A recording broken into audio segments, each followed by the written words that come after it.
Hey guys, today in this video I'm going to tell you how to change your Instagram new profile name back to the old one. So the first thing that you need to do is you have to open up Instagram and then you have to come here to your profile. Now you can see that my name is at the top and I want to change it and bring it down to the left side. So for that, what do I need to do? I need to click here on edit profile and then I need to go here and click on name. And then I have to remove it and then I have to click done, which is right here.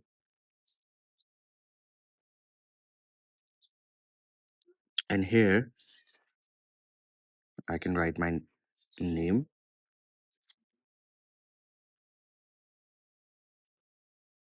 And I can go back. And here you can see my name is right here down at the left. So this is how you change your Instagram new profile name back to the old one.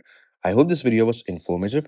Please do like the video and subscribe the channel to see more content like this. I'll see you in the next one.